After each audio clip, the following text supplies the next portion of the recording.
Hi friends, आज हम पर्यावरण पारिस्थितिकी का एक बहुत ही इंपॉर्टेंट टॉपिक का नाम है हमारे अंतर्राष्ट्रीय प्रकृति संरक्षण संघ, जिसे शॉर्ट में कहते हैं IUCN।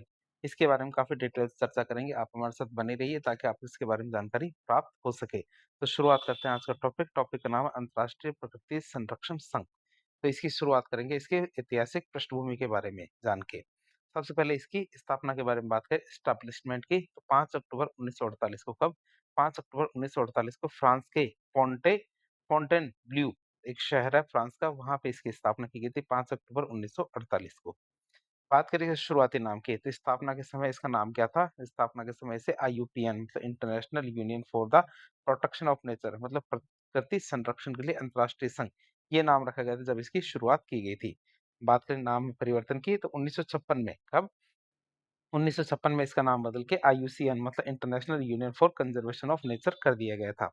बात करें एक और परिवर्तन की, तो 1990 से 2008 के बीच में इसे विश्व संरक्षण संघ मतलब वर्ल्ड कंजर्वेशन यूनियन के नाम से भी जाना जाता था, लेकिन फिर से इसका नाम बदल दिया गया। कब? IUCN कर दिया गया, या 2008 के बाद से फिर से इसका नाम बदल के IUCN कर दिया गया, जो शुरुआत में रखा गया था। बात करें आगे इसके विशेष दर्जे की, तो IUCN क्या है? हमारे संयुक्त राष्ट्र मतलब यूएन का कोई भी सदस्य या अंग नहीं है। पहले हम IUCN का लोगो आप देख सकते हैं, तो हमें ये पता होना चाहिए IUCN क्या है? हमारे संयुक्त राष्ट्र मतलब यूएन का अंग नहीं है, लेकिन इसे संयुक्त राष्ट्र महासभा जो यूएन जनरल असेंबली है, उसमें पर्यवेक्षक या ऑब्जर्वेटर का दर्जा मिला हुआ है। पर्यावरण के क्षेत्र में यह एक बहुत बड़ी उपलब्धि है कि यूएन का किसी सदस्य न होने के बावजूद उसे पर्यवेक्षक या ऑब्जर्वेटर का दर्जा मिल चुका है। बात करें IUCN के संगठन का स्वरूप के बारे में मतलब नेचर ऑफ ऑर्गेनाइजेशन की बात करें, तो अद्वितीय सदस्यता यूनिक मेंबरशिप की बात करें, तो IUCN दुनिया का एकमात्र ऐसा संगठन है जिसके सदस्यों में हमारे सरकारी और गैर सरकारी संगठन दोनों के दोनों चीजें शामिल है। सरकारी में देशों की सरकारें और सरकारी एजेंसियां शामिल है, उसी प्रकार गैर सरकारी संगठन में हमारे जैसे NGO हैं, ये हमारे शामिल है। आप इसे याद रखेंगे। वर्तमान में देखें तो 1400 से अधिक सरकारी वो सदस्य संगठन है, इसमें कितने 1400 से अधिक, और 18,000 से अधिक वैज्ञानिक और विशेषज्ञ इसमें काम कर रहे हैं, जो एक्सपर्ट्स है इसमें काम कर रहे हैं। आप इसे याद रखेंगे। अब IUCN के मुख्य कार्य और कार्यप्रणाली की बात करें मतलब मेन फंक्शंस और वर्किंग मैकेनिज्म की बात करें, तो IUCN कौन-कौन से कार्य करता है उसकी बात करें, तो डेटा अनुसंधान से संबंधित कार्य करते हैं मतलब दुनिया भर में वनस्पतियों और जीवों की स्थिति पर वैज्ञानिक डेटा इकट्ठा करना। फिर सतत विकास की बात करें मतलब सस्टेनेबल डेवलपमेंट की, तो ये सुनिश्चित करता है कि हमारे प्राकृतिक संसाधनों का उपयोग इस तरह से हो। क्या सुनिश्चित करता है? कि हमारे प्राकृतिक संसाधनों का उपयोग इस तरह से हो कि पृथ्वी की जैव विविधता बनी रहे और भविष्य की पीढ़ियों को नुकसान ना हो। बात करें पॉलिसी मेकिंग मतलब नीति निर्माण की बात करें, पॉलिसी एडवोकेसी की, तो सरकारों अंतर्राष्ट्रीय सम्मेलनों जैसे हमारे सम्मेलन होते हैं, उनको पर्यावरण संरक्षण के लिए वैज्ञानिक आधार पर नीतियां बनाने में मदद करना। क्या? हमारे सरकारों अंतर्राष्ट्रीय सम्मेलनों को पर्यावरण संरक्षण के लिए वैज्ञानिक आधार पर नीतियां बनाने में मदद करना। एक और कार्य है आयोग की बात करें, तो आयोग IUCN का कार्य, जो भी IUCN कार्य करता है, तो IUCN का कार्य 6 मुख्य आयोगों के माध्यम से होता है। आप इसे याद रखें कि किनके माध्यम से होता है? 6 मुख्य आयोगों के माध्यम से होता है। अरे 6 कौन-कौन से आयोग है? बात करें। पहला आयोग आता है हमारा कौन-सा? प्रजाति संरक्षण आयोग, जिसे SSC कहते हैं, स्पीशीज सर्वाइवल हमारी कमीशन। बात करिए क्या कार्य करता है? ये हमारे रेड लिस्ट का आकलन करता है। तो ये आयोग विश्व स्तर पर लुप्तप्राय प्रजातियों की स्थिति की जाँच करके, क्या विश्व स्तर पर लुप्तप्राय प्रजातियों की स्थिति की जाँच करके प्रसिद्ध IUCN रेड लिस्ट जारी करता है। क्या करता है? प्रसिद्ध अपने IUCN रेड लिस्ट जारी करता है। विलुप्ति रोकने की बात करें, तो संकटग्रस्त वन्यजीवों और पौधों को, या संकटग्रस्त वन्यजीवों और पौधों को विलुप्त होने से बचाने के लिए, क्या? विलुप्त होने से बचाने के लिए तकनीकी सलाह और संरक्षण नीतियां तैयार करता है। क्या तकनीकी सलाह और संरक्षण नीतियां तैयार करना है इसका कार्य किसका? प्रजाति संरक्षण आयोग का। दूसरा आयोग आता है हमारा विश्व संरक्षित क्षेत्र आयोग। क्या विश्व संरक्षित क्षेत्र आयोग की बात करें, जिसे WCPA कहते हैं मतलब world commission on protected areas. ये क्या कार्य करता है? ये कार्य करता है हमारे संरक्षित क्षेत्रों का प्रबंधन करना, जिसमें हमारे राष्ट्रीय उद्यान, वन्यजीव अभयारण्य और समुद्री संरक्षित क्षेत्र, ये तीनों शामिल होते हैं। तो तीनों के निर्माण और प्रभावी प्रबंधन में मदद करता है। फिर नीति और हमारे मार्गदर्शन की बात करें, तो संरक्षित क्षेत्रों के शासन, योजना और वैश्विक मानकों के विकास के लिए, क्या? संरक्षित क्षेत्र हमारे जैसे हमारे राष्ट्रीय उद्यान, वन्यजीव अभयारण्य और समुद्री संरक्षित क्षेत्र है, तो इनके हमारे जो संरक्षित क्षेत्र है, इनके शासन, योजना और वैश्विक मानकों के विकास के लिए ज्ञान आधारित मार्गदर्शन प्रदान करना। क्या? ज्ञान आधारित मार्गदर्शन प्रदान करना कार्य है। तीसरा आयोग आता है हमारा कौन-सा पारिस्थितिकी तंत्र प्रबंधन आयोग जिसे सीईएम कहते हैं। कमीशन ऑन इकोसिस्टम मैनेजमेंट बात करें इसकी, तो पारिस्थितिकी तंत्र की बहाली का बात करें इसकी, तो प्राकृतिक और मानव निर्मित दोनों ही प्रकार के पारिस्थितिक तंत्रों की जो दोनों की बात करें, तो प्राकृतिक रूप से हो या मानव निर्मित हो, तो दोनों ही प्रकार के पारिस्थितिक तंत्रों के प्रबंधन और बहाली का बढ़ावा देना, के दोनों के प्रबंधन और बहाली को बढ़ावा देना इसका कार्य है। फिर जलवायु लचीलेपन की बात करें, तो आपदा जोखिम न्यूनीकरण, जलवायु परिवर्तन अनुकूलन और पारिस्थितिकी तंत्र की जो रेड लिस्ट है, उसको तैयार करने पर ध्यान केंद्रित करता है। कौन हमारे पारिस्थितिकी तंत्र प्रबंधन आयोग।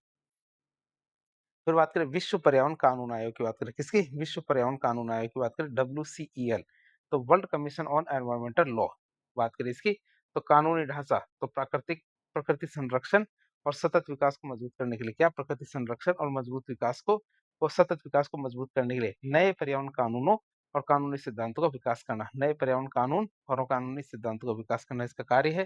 कानूनी शासन की बात करें, तो कानूनी उपकरणों के माध्यम से पर्यावरण प्रशासन मतलब एनवायरमेंटल गवर्नेंस को मजबूत करने की दिशा में कार्य करता है। किस दिशा में कार्य करता है? हमारे पर्यावरण प्रशासन को मजबूत करने की दिशा में कार्य करता है। फिर बात करें सामाजिक आर्थिक पर्यावरण नीति आयोग, क्या? सामाजिक आर्थिक पर्यावरण नीति आयोग की बात करें, commission on environmental economic and social policy बात करें इसकी, तो सतत आजीविका के लिए कार्य करता है। तो प्रकृति संरक्षण की नीतियों के माध्यम से क्या? प्रकृति संरक्षण की नीतियों के साथ मानव समाज की सामाजिक, सांस्कृतिक और आर्थिक, क्या मानव समाज की सामाजिक, सांस्कृतिक और आर्थिक आजीविका के बीच संतुलन स्थापित करता है। क्या करता है? संतुलन स्थापित करता है। बात करें समानता और न्याय की, तो जैव विविधता के उपयोग में सामाजिक न्याय और समान अधिकार सुनिश्चित करने के लिए, क्या जैव विविधता के उपयोग में सामाजिक न्याय और समान अधिकार सुनिश्चित करने के लिए नीतियां बनाने में भी सहयोग करता है। क्या करता है? नीतियां बनाने में भी सहयोग करता है। फिर बात करें छठा आयोग आता है हमारा कौन सा? शिक्षा एवं संचार आयोग, जैसे communication commission on education and communication, तो यह सीईसी, मतलब commission on education and communication की बात करें, तो जागरूकता बढ़ाना इसका कार्य है। तो पर्यावरण शिक्षा और रणनीतिक संचार के माध्यम से, किसके माध्यम से? पर्यावरण शिक्षा और रणनीतिक संचार के माध्यम से वैश्विक स्तर पर लोगों को प्रकृति के प्रति जागरूक करता है। तो ये क्या करता है? वैश्विक स्तर पे हमारे लोगों को प्रकृति के प्रति जागरूक करता है। ज्ञान प्रबंधन की बात करें, तो संरक्षण समुदाय के भीतर, किसके भीतर? संरक्षण समुदाय के भीतर शिक्षा और सीखने की प्रक्रियाओं और नए ज्ञान के प्रसार को बढ़ावा देता है। तो ज्ञान प्रबंधन की बात करें, तो संरक्षण समुदाय के भीतर शिक्षा, सीखने की प्रक्रियाओं और नए ज्ञान के प्रसार को बढ़ावा देना हमारे किसका कार्य है? शिक्षा और संचार आयोग का। तो इस तरह हमने 6 के 6 आयोग के बारे में देख लिया। अब बात करें इसके मुख्यालय की, आईयूसीएन के मुख्यालय की, तो इसका मुख्यालय कहाँ है? ग्लैंड, स्विट्जरलैंड में, और ये हमारे जेनेवा का पास ही स्थित है और अपनी प्राकृतिक सुंदरता और कई अंतर्राष्ट्रीय पर्यावरण संगठनों के मुख्यालय होने का के लिए जाना जाता है। क्या? हमारे ग्लैंड, स्विट्जरलैंड, आप इसे याद रखिएगा, जो कहाँ पे? जेनेवा के पास में है। अब बात करें आईयूसीएन का मुख्य कार्य क्या होता है? मुख्य कार्य हमारे लाल सूची, जिसे रेड लिस्ट कहते हैं, रेड डाटा बुक भी कहते हैं, इसको जारी करना हमारे आईयूसीएन का मुख्य कार्य है। तो यह आईयूसीएन का सबसे प्रसिद्ध और विश्व स्तर पर मान्यता प्राप्त कार्य क्या? रेड डाटा लिस्ट जारी करना। बात करें इस सूची की, तो ये सूची कब से शुरू हुई थी? तो हमारा 1964 में इसकी शुरुआत की गई थी। कब? 1964 में हमारे रेड डाटा बुक की शुरुआत की गई थी। बात करें उद्देश्य की, तो इसका उद्देश्य क्या है? तो दुनिया भर में पौधों, जानवरों और कवक प्रजातियों के, क्या पौधों, जानवरों और कवक प्रजाति के विलुप्त होने के जोखिम का मूल्यांकन करना, साथ ही साथ शामिल की गई जो प्रजातियां हैं, उनके संरक्षण की स्थिति, उनके विलुप्त होने के खतरे को उजागर करने के साथ-साथ उनके संरक्षण के लिए अपनाए जाने वाले जो आवश्यक उपाय हैं, वो भी बताना इसका कार्य है। आप इसे याद रखना। रेड डाटा बुक जारी कौन करता है? बात करें रेड डाटा बुक कौन जारी करता है? जारी तो हमारा कौन करता है? आईयूसीएन ही करता है। जारी तो कौन करेगा? हमारे आईयूसीएन ही रेड डाटा बुक को जारी करेगा। आप इसे याद रखेंगे। लेकिन ये खुद जारी नहीं करता। ये हमारा क्या करता है? वैश्विक प्रजाति कार्यक्रम और प्रजाति उत्तरजीविता आयोग, ये दोनों मिलके क्या, कौन-कौन से? हमारे वैश्विक प्रजाति कार्यक्रम और प्रजाति उत्तरजीविता आयोग, ये दोनों मिलके हमारे क्या है? सहयोग करते हैं किसको? आईयूसीएन को। उसके बाद हमारे रेड डाटा बुक में रेड लिस्ट जारी की जाती है। अब बात करें रेड डाटा बुक का पदानुक्रम, hierarchy of the red data book की बात करें, तो आईयूसीएन क्या वैश्विक स्तर पर अध्ययन करता है? क्या? वैश्विक स्तर पूरी दुनिया में अध्ययन करके सभी प्रजातियों को मुख्य रूप से कुछ हायरार्की में बाँटता है, मतलब पदानुक्रम में बाँटता है। कौन-कौन से जो पदानुक्रम है, सबसे नीचे रखता है किसको? आँकड़े उपलब्ध नहीं है, नॉट इवैल्यूएटेड, मतलब एनई, जिसका अभी तक मूल्यांकन नहीं हुआ है, उसे हम कहते हैं नॉट इवैल्यूएटेड, मतलब आँकड़े उपलब्ध नहीं है। दूसरी कैटेगरी आती है हायरार्की में, उसके ऊपर आता है आँकड़े जिसके उपलब्ध है, जिसका मूल्यांकन किया जा चुका है। वो हमारे क्या जिसके इवैल्यूएटेड मतलब आँकड़े उपलब्ध है और इसे भी हम 2 भागों में बाँटते हैं। आँकड़े उपलब्ध का भी 2 भागों में बाँटते हैं। एक तो हमारे जिसके पास अपर्याप्त आँकड़े, आँकड़े तो है लेकिन आँकड़े कैसे अपर्याप्त आँकड़े, जिसे कहते हैं डेटा डेफिशिएंट। दूसरा आता है हमारा कौन-सा एडिक्वेट डेटा मतलब पर्याप्त आँकड़े, जिसके मामले में कुछ भी कहा जाना संभव है। क्यों? क्योंकि आपके पास आँकड़े कैसे हैं पर्याप्त। तो डीडी का मतलब डाटा डेफिशिएंट। तो इस प्रजाति के बारे में मतलब प्रजाति के बारे में जानकारी तो है, लेकिन विलुप्त होने के खतरे का आकलन करने के लिए क्या डेटा अपर्याप्त है। कई बार क्या महासागर की तली के अंदर जो बड़े-बड़े महासागर जैसे प्रशांत महासागर क्या कहते हैं हिंद महासागर, तो इनकी तली के अंदर जो जीव पाए जाते हैं, तो वो ये तो पता है कि उनकी तली के अंदर जीव तो पाए जाते हैं, लेकिन वो संख्या में कितने हैं? क्या वो संख्या में कितने हैं? तो इस तरह से हमें पता चल सकता है कि आँकड़े तो है, लेकिन आँकड़े अपर्याप्त है। तो पर्याप्त आँकड़े मतलब जैसे हमारे शेर, चीता, बाघ, हाथी इनको तो हम गिन भी सकते हैं। तो जैसे जिनका आँकड़ा उपलब्ध है, तो जिनका पूरा डेटा उपलब्ध है और इन्हें हम 5 श्रेणियों में बाँटते हैं। जिनका डेटा हमारे पास उपलब्ध है, उन्हें हम 5 श्रेणियों में बाँटते हैं और उनके खतरे का अंदाज़ा लगा सकते हैं। एक होते हैं हमारे पास संकट मुक्त। कौन से होते हैं? संकट मुक्त मतलब लीस्ट कंसर्न जिनके बारे में सोचने की ज़्यादा ज़रूरत नहीं। क्यों? क्योंकि ठीक है, जनसँख्या इतनी तो है कि आप उनको संकट से मुक्त मान सकते हो। फिर संकट के निकट मतलब जनसँख्या ठीक है, लेकिन उतनी नहीं है जिन्हें हम संकट से मुक्त मान सकें। फिर संकट में है मतलब दुनिया संकट में है, तो वो आता है ना तो संकट में कोई प्रजाति क्या हमारे थ्रेटन्ड कैटेगरी में आ जाती है कि अब इनको घटना शुरू हो गया है, मतलब इन पे विशेष ध्यान देने की ज़रूरत है। फिर प्राकृतिक आवासों से विलुप्त मतलब कोई भी जीव तो प्राकृतिक रूप से तो नहीं पाया जाता लेकिन बस चिड़ियाघर होते हैं या फिर कई हमारे जो एक्वेरियम्स होते हैं तो वहाँ पे तो वो पाया जाता है लेकिन प्राकृतिक रूप से नहीं पाया जाता। फिर आता है विलुप्त मतलब एक्सटिंक्ट मतलब वो ना तो प्राकृतिक ना ही हमारे कृत्रिम, दोनों ही जगह से हमारे क्या गायब हो चुका है। तो 5 कैटेगरी किसकी? हमारे पर्याप्त आँकड़े एडिक्वेट डेटा की। तो उपयुक्त भागों में ए से ई की तरफ जाएँगे तो प्रजाति के विलोपन का खतरा बढ़ता जाता है। अब हम देखेंगे जो थ्रेटन्ड है मतलब संकटग्रस्त है, ये जनजाति प्रजाति की बात करें तो इनकी कौन-कौन सी श्रेणियाँ होती हैं, उनके एक तुलनात्मक अध्ययन देखते हैं। तो लाल आंकड़ा सूची या रेड डाटा बुक की बात करें, तो इसके अनुसार वे प्रजातियाँ जो संकट में हैं, उन्हें 3 भागों में बाँटा जा सकता है। किस तरह के संकट हो सकते हैं? 3 तरह के संकट हो सकते हैं प्रजातियों पे। एक तो हमारा कौन-सा होता है? अत्यधिक संकटग्रस्त, जिसे क्रिटिकली एंडेंजर्ड कहते हैं। फिर संकटग्रस्त मतलब एंडेंजर्ड, फिर आता है वल्नरेबल मतलब सुभेद्य, जिसे वीयू कहते हैं। तो शॉर्ट में देखें क्रिटिकली एंडेंजर्ड मतलब सीआर, ईएन मतलब एंडेंजर्ड और वीयू मतलब वल्नरेबल। बात करें जनसंख्या में कमी, पिछले 10 साल में। तो यदि जनसंख्या में पिछले 10 साल में 90% की कमी आ गई, कितनी? 90% की कमी आ गई तो अत्यधिक संकटग्रस्त है। कितने? 90% की कमी से अत्यधिक संकटग्रस्त है। संकटग्रस्त का मतलब 70% की कमी आ गई पिछले 10 साल में और 50% की कमी आई है तो इसे कहेंगे सुभेद्य। पिछले 10 सालों में कितनी? 50% की कमी आ गई मतलब वो सुभेद्य है। फिर वर्तमान कुल सदस्यों की बात करें तो अधिकतम वर्तमान अभी 250 के आस से कम है। वर्तमान कुल सदस्यों की संख्या कितनी? 250 से कम है। जैसे हमारे गोडावन है राजस्थान का, तो उसकी संख्या कितनी है? 250 से कम है। फिर बात करें 2500 से कम है, तो इसे हम संकटग्रस्त कहेंगे और सुभेद्य का मतलब होगा 10,000 से कम है। क्या 10,000 से कम है तो सुभेद्य कैटेगरी में आएगा। फिर परिपक्व मैच्योर सदस्य की बात करें अधिकतम कितने? जैसे मान लें 50। आप ये सोचेंगे कि जो परिपक्व सदस्यों की संख्या क्यों गिनी जाती है? क्यों? क्योंकि आगे प्रजाति को वही बढ़ाते हैं। क्यों? क्योंकि वो अंडे देना या बच्चे जन्म देना, ये सारे कार्य कौन करता है? एक मैच्योर मतलब परिपक्व सदस्य ही करता है। तो उनकी संख्या यदि 50 से कम है, तो अत्यधिक संकटग्रस्त, 250 से कम है तो संकटग्रस्त और 1000 से कम है तो वो सुभेद्य कैटेगरी में गिने जाएँगे। बात करें भविष्य में विलोपन की संभावना, तो ऐसा माना जाता है कि अगले 10 वर्षों में फिर 50% उनकी जनसंख्या कम हो जाएगी। कब? हमारे 50 सालों में, वो 50 के 10 सालों में अगले 50% हमारी जनसंख्या कम हो जाएगी। तो वो हमारा अत्यधिक संकटग्रस्त। अगले 20 सालों में 20% जनसंख्या खत्म हो जाएगी, तो उसे कहेंगे एंडेंजर्ड मतलब संकटग्रस्त। और आने वाले 100 सालों में केवल 10% की जनसंख्या खत्म होगी, तो वो कहलाएँगे हमारे सुभेद्य। तो आप इसको याद रख सकते हैं।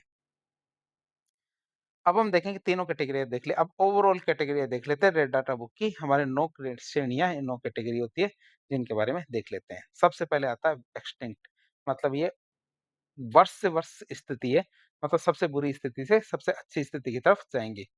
तो स्थिति कौन-सी थी? वर्ष मतलब सबसे खतरनाक, एक्सटिंक्ट मतलब गायब हो गया। तो वे प्रजातियाँ जिनका दुनिया भर में कोई भी जीवित सदस्य नहीं बचा है। वे प्रजातियाँ जिनका दुनिया भर में क्या कोई भी जीवित सदस्य नहीं बचा है और यदि कोई प्रजाति 40 से 50 सालों तक अपने प्राकृतिक आवास या फिर कहीं और भी नहीं देखी गई है, ना तो उनके प्राकृतिक आवास में या कहीं पे भी, ना तो चिड़ियाघर कहीं पे भी उस प्रजाति को नहीं देखा गया, तो उसे विलुप्त मान लिया जाता है। जैसे कौन-कौन से विलुप्त हैं? भारत से कौन-कौन सी चीज़ें विलुप्त हैं? जैसे हमारा एशियाई चीता है, जैसे एशियाई चीता गायब हुआ है, 40 से 50 साल हो गए हमें एशियाई चीता को देखे। जो भी देख रहे हैं हम क्या, नामीबी वाला चीता है। फिर गुलाबी सिर वाली बतख है। कौन-सी? गुलाबी सिर वाली बतख, सुंदरवन का बौना गैंडा। तो ये है ना हमारे जीव हैं, जो क्या है विलुप्त हो चुके हैं। तो प्राकृतिक आवासों में से विलुप्त की बात करें, लेकिन चिड़ियाघर में तो है। उन्हें हम कहते हैं ईडब्ल्यू मतलब एक्सटिंक्ट इन वाइल्ड। तो ये प्रजातियाँ अब जंगल मतलब प्राकृतिक आवासों में नहीं पाई जाती। और ये केवल कहाँ पाए जाते हैं? चिड़ियाघर, वनस्पतिक उद्यान मतलब बॉटनिकल गार्डन्स और प्रयोगशाला, इनमें इंसानों के देख-रेख में इनको जीवित रखा गया है। जैसे हमारे यूफोर्बिया, मयूर नाथानी जो हमारे पश्चिमी घाट का पादप है, ये हमारे क्या बॉटनिकल गार्डन में है। और कोराइफा टेलेरा ये हमारे कहाँ है? पश्चिम बंगाल में है। तो आप इसे याद रखिए। तीसरी कैटेगरी आती है अत्यधिक संकटग्रस्त। क्या अत्यधिक संकटग्रस्त बात है? जिसे सीआर कहते हैं, क्रिटिकली एंडेंजर्ड। तो इन पर जंगलों से पूरी तरह खत्म, इन पर क्या है? जंगलों से पूरी तरह खत्म मतलब विलुप्त होने का सबसे ज्यादा खतरा मंडरा रहा है। कहाँ से? जंगलों से पूरी तरह खत्म या विलुप्त होने का खतरा सबसे ज्यादा मंडरा रहा है, हमारे क्रिटिकली एंडेंजर्ड में गिने जाएंगे। फिर बात करें उदाहरण की, तो उदाहरण में हमारे जैसे गोडावन है, ग्रेट इंडियन बस्टर्ड जो राजस्थान का राज्य पक्षी है, वल्चर तो गिद्ध, जिनके क्या है अंडों की जो परत है कैल्शियम कार्बोनेट की परत पतली होने की वजह से क्या है उनके अंडे फूट जाते हैं, फूटने की वजह से क्या उनकी जनसंख्या कम ही हो रही है। आप इसे याद रखें, क्यों? क्योंकि जो भैंसे हैं, गाय भैंसे या दुधारू पशु है, उनको दर्द कम करने के लिए जो कुछ गोलियां दी जाती है और उन गोली की वजह से क्या उनको नुकसान हो रहा है। फिर पिग्मी हॉक की बात करें, असम का छोटा सा सुअर है। फिर नामदफा उड़न गिलेरी जो कहाँ पे? अरुणाचल प्रदेश में। कश्मीरी स्टेक जिसे हंगुल भी कहते हैं, ये हमारे कहाँ पे है? दच्चीग्राम नेशनल पार्क में। आप इसे याद रखेंगे। अगली कैटेगरी आती है चौथी हमारी कौन सी? संकटग्रस्त, जिसे कहते हैं एंडेंजर्ड। तो एंडेंजर्ड की बात करें, इन प्रजातियों पर भी जंगलों से विलुप्त होने का भारी खतरा है। क्या इन प्रजातियों पर भी क्या है? जंगलों से विलुप्त होने का भारी खतरा है, लेकिन इनकी स्थिति सीआर से मतलब क्रिटिकली एंडेंजर्ड से थोड़ी बेहतर है। क्या? क्यों? क्योंकि इनकी कैटेगरी है एंडेंजर्ड। प्रमुख उदाहरण पे देखिए, जैसे हमारा लाल पांडा है जो अरुणाचल प्रदेश और आसपास के क्षेत्रों में पाया जाता है। गंगा डॉल्फिन है जो हमारे गेंगेस रिवर डॉल्फिन है। फिर हमारे बंगाल का टाइगर है, नीलगिरी ताहर है, स्नो लेपर्ड है, लॉयन टेल्ड मकाऊ है। तो आप इसे याद कर सकते हैं, ये हमारे क्या संकटग्रस्त है, एंडेंजर्ड है। फिर सुभेद्य प्रजाति की बात करें जिसे वीयू कहते हैं, तो ये वे प्रजातियां जो वर्तमान में खतरे में नहीं है। तो ये प्रजातियां क्या हमारे वर्तमान में खतरे में नहीं है, लेकिन यदि इनके संरक्षण के लिए उपाय नहीं किए गए तो भविष्य में इनके संकटग्रस्त होने की पूरी संभावना है। तो क्या ये हमारे क्या वर्तमान में तो संकट में नहीं है, लेकिन इनके संरक्षण के लिए कोई उपाय नहीं किया गया तो भविष्य में इनके संकटग्रस्त होने की पूरी संभावना है।